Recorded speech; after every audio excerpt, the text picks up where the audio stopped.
नमस्कार दोस्तों, back to our channel friends. मैं सबका अपने चैनल स्टॉक्स फॉर लाइफ पे बहुत स्वागत करता हूँ। टीएफएल फैमिली डे फिल्म बस आज 5 अक्टूबर। रही बात भारतीय शेयर बाजार की, कल की तुलना में थोड़ी बहुत बाउंस बैक देखने को मिली, बट पोर्टफोलियो लेवल की बात की जाए, चूँकि ब्रॉडर मार्केट की बात की जाए, मिड कैप स्मॉल कैप में थोड़ी बहुत नर्वसनेस और मुनाफा वसूली अहेड ऑफ Q2 नंबर्स देखने को मिल रही है, जिसकी वजह से शायद बहुत लोग का पोर्टफोलियो फ्लैट भी रहा होगा। बट इसी बीच में दोस्तों, एक कंपनी के बारे में डिस्कस करना बहुत इंपॉर्टेंट है, जिसको हमने क्राइसिस में पिक किया।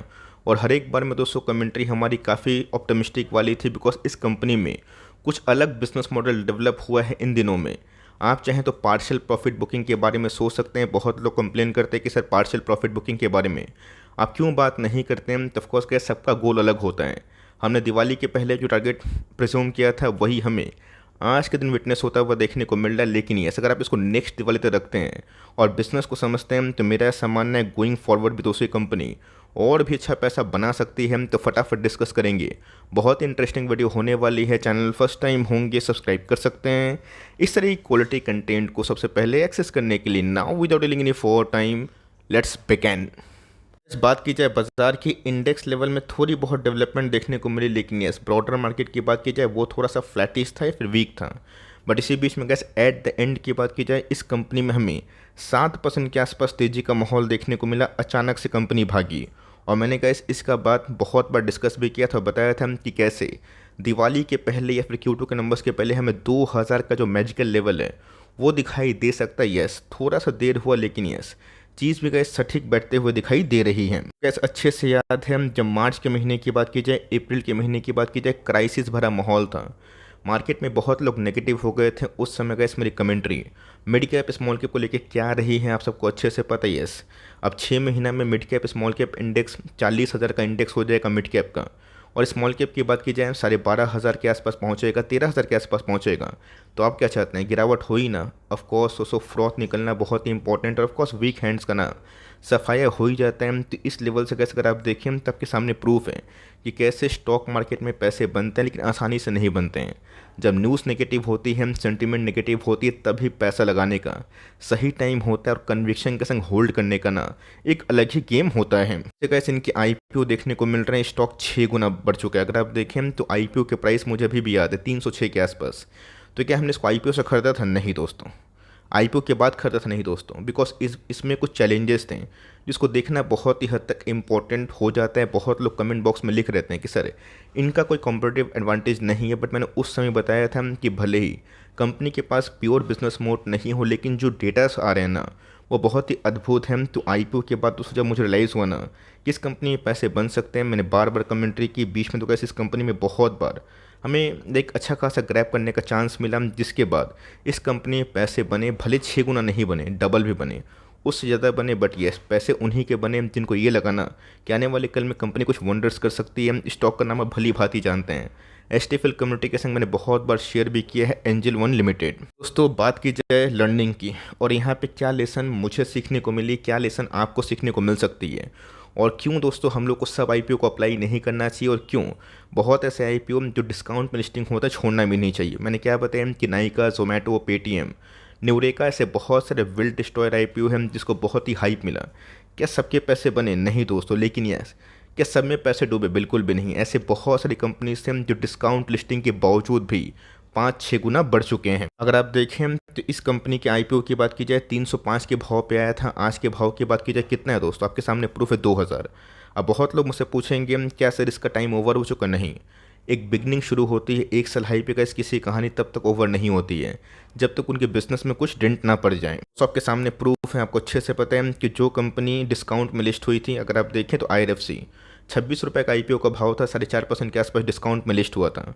कंपनी बीच में गिर के 19 के भाव पे आई थी, और 19 से गए कंपनी 90 के लेवल्स में हमें देखने को मिली। मैक्रोटेक में वही हुआ, एंजल वन में वही हुआ। 11% के आसपास डिस्काउंट में लिस्ट हुई। तो क्या कंपनी खराब हो गई? नहीं दोस्तों। बहुत लोग ये समझ के निवेश नहीं किए कि डिस्काउंट लिस्टिंग हुई है, क्या ही फ़ायदा। और बहुत लोग ये सोच के वगैरह वगैरह आईपीओ में निवेश किए कि डिस्काउंट मतलब जो आईपीओ लिस्टिंग है वो बहुत ही अच्छी हुई है प्रीमियम में, उधर पे बहुत लोग के पैसे फंसे। तो यहाँ पे कैसे ऐसी क्या चीज़ें थी, क्या बारीकी थी जिसको लेके एंजल वन पे लेके हमारी कमेंट्री बहुत ही हद तक क्लियर थी। इससे पहले गैस आपको पता होना चाहिए कि एंजल वन या फिर जितने भी डिस्काउंट ब्रोकर्स हैं उनका जो मार्केट है ना वो आसान नहीं है। ज़ीरोधा ने गैस इस पूरी इंडस्ट्री में आतंक मचा कर रखा है, हिला के रखा है। बट दोस्तों, जो ऑथेंटिक या फिर फुल टाइम ब्रोकर्स थे जो फुली आपसे पैसा वसूली कर रहे थे, एंजल वन भी गैस एक समय उसी लेवल का था। लेकिन जब इनको समझ में आया कि ट्रेंड चेंज हो रहा है, लोग उतना ज़्यादा अफोर्ड नहीं कर पा रहे हैं और उनकी मंशा भी नहीं है कि ऑफकोर्स ब्रोकर्स को इतना पैसा थमाया जाए, इन्होंने गैस डिस्काउंट ब्रोकिंग पे फोकस किया। और यही रीज़न है कि कंपनी का मार्केट कैप आज 16,000 करोड़ के आसपास हमें देखने को मिल रहा है। आज ही कंपनी ने 1 साल हाई को टच किया। स्टॉक पी का इस अभी भी रिजनेबल है। और आपको याद होगा बीच में स्टॉक पी की बात की जाए 13 के आसपास आया था, if I am not wrong दोस्तों। और मैंने आपको साफ साफ बताया था कि 13 के आसपास स्टॉक पी और 2% के आसपास डिविडेंड यील्ड, ये बहुत ही सस्ता कैटेगरी हो। मैंने आपको साफ साफ बताया था कि ऐसा नहीं है कि सारे स्टॉक जिसको आप होल्ड करते हैं उसमें बिजनेस मोड हो, बिजनेस मोनोपोली हो। लेकिन जिस कंपनी की इंडस्ट्री में कंपटीशन है और उस कंपटीशन में भी जो कंपनी ROC ROE 40% 45% के आसपास पेश करती है ना, ये बहुत ही शानदार वाली बात हो जाती है। स्टॉक के फेस वैल्यू की बात की जाए 10 है, जो कभी भी टूट सकते हैं। आपने देखा कि नेस्ले ने कैसे अपना स्टॉक स्प्लिट अनाउंस कर दिया है। तो मोटा मोटी हो सकता है कि आने वाले दिनों में इसमें पॉलीकैब में या बहुत सारी कंपनी जो IPO के बहुत ही अच्छे पैसे बनाए हैं, उसमें भी स्टॉक स्प्लिट की न्यूज़ आ जाए। तो सबसे इंपॉर्टेंट चीज़ और लर्निंग वाली चीज़ मैंने कहा आपको हमेशा बताया कि मैं जिस पे फोकस करता हूँ वो सिर्फ और सिर्फ अर्निंग होती है। तो ऐसे दोस्तों, बाय द गॉड ग्रेस, ऐसे बहुत सारी कंपनीज हैं जिनके अर्निंग्स से ब्रेकआउट हुआ, हमारे पैसे बने। और ऐसी बहुत सारी कंपनीज को हमने होल्ड किया है जिनके अर्निंग्स में अच्छे प्रदर्शन होने के बावजूद भी ब्रेकआउट नहीं दे रहा है। हमें टाइम देना है। जिस कंपनी में हमारी रिसर्च फेल हो चुकी है या फिर मतलब अप्रोप्रिएट नहीं रही है, हमें उसको और भी देखना है। एक आध क्वार्टर कंपनी कैसा पेश कर रही है। सितंबर 2020 से गए जून की बात की जाए 300 से 450 करोड़ के आसपास ही कंपनी के टॉप लाइन थे। और उस समय गैस मार्जिन्स, ऑपरेटिंग मार्जिन्स 35% के आसपास थे। और कंपनी दोस्तों हर साल अगर आप देखिए हर क्वार्टर में 70 के आसपास प्रॉफिट करती थी। नहीं दोस्तों, इनके टॉप लाइन कहाँ से कहाँ बढ़े, डबल हुए। अगर आप देखें 2 साल की अवधि में कंपनी के top line double. Operating margins अगर आप देखें तो 35 से 45, 40, 47। कंपनी के प्रॉफिटेबिलिटी विकास बूस्ट हुआ। मैंने आपको बताया था कि ये अब 200 करोड़ के क्लब में आ चुका है। मतलब क्या, 200 करोड़ के आसपास प्रॉफिटेबिलिटी और ऑफकोर्स 25-27 के आसपास EPS, ये बहुत ही कम कंपनी में देखा जाता है। यस, ऐसी बहुत सारी इंडस्ट्रीज कंपनी हैं जो इस वैल्यूएशन पे काफ़ी महंगे हैं, बिकॉज इंडस्ट्री में कुछ डेवलपमेंट नहीं होती है और कुछ गिने चुने ही प्लेयर्स हैं। लेकिन यस, इस इंडस्ट्री में चूँकि बहुत सारे प्लेयर्स हैं, उस प्लेयर्स में अपनी अकाउंटेबिलिटी को मजबूत करना, अपने क्रेडिट को अच्छा करना, ये सबके बस की बात नहीं है। दोस्तों, जब कंपनी के रिजर्व्स की बात की जाए, इसमें बहुत ही अच्छी डेवलपमेंट हो रही थी और कंपनी अपने बॉर्डिंग्स को कम की थी ना, मैंने उस समय को नज़र रखने की सलाह दी थी। और यस, एक बहुत बड़ी डेवलपमेंट हमें पोस्ट IPO के बाद दिखाई पड़ी थी, जहाँ पे FIS और DS की होल्डिंग बहुत ही कम थी और अचानक से गैस FIS के DS की होल्डिंग काफ़ी बढ़ चुकी थी। अब देखें तो इस सिनेरियो में गैस मैंने बहुत बार कमेंट्री दी और बताया भी है कि एक समय FIS की होल्डिंग आज से 2-2.5 साल के पहले 4% के आसपास थी और DS तो गैस वही 9% के आसपास होल्ड कर रहे थे। और उसके बाद दोस्तों FIS की होल्डिंग ताबड़तोड़ बढ़ी। और ऑफकोर्स जब FIS होल्ड करते हैं, होल्डिंग को बढ़ाते हैं, तो उन सब कंपनी फोकस हमारी हो ही जाती है। एक्चुअली वही हमें देखने को मिला। बहुत लोग मुझसे पूछेंगे कि सर प्रमोटर की होल्डिंग बहुत कम इसलिए हो गई है, क्या रीज़न है। तो प्रमोटर के कुछ शेयर्स की बात की जाए, वो पब्लिक में शो कर रहे हैं, जिसकी वजह से आपको थोड़ा बहुत होल्डिंग में चेंजेस देखने को मिल रहा है। लेकिन FIS की होल्डिंग 205 से अगर 3 गुना बढ़ती है, DIS पे अपने होल्डिंग को बढ़ाते हैं, ये गुड संकेत माना जाता है। और ऑफकोर्स मैंने आपको बहुत बार बताया है और समझाने की भी कोशिश की है कि उन सब कंपनी को फोकस करें जिनके ROC अच्छे हैं, जिनके ROE अच्छे हैं। प्लेटफॉर्म बेस वाली कंपनी के हैं लाइक माध्यम से आपको अच्छे से पता है कि ऑपरेटिंग मार्जिन्स भी गेन हो जाता है। तो बोलने का मतलब ऐसा कोई थंब रूल नहीं है कि जो कंपनी डिस्काउंट में लिस्ट हुई है पोस्ट IPO तो कंपनी ख़राब हो गई।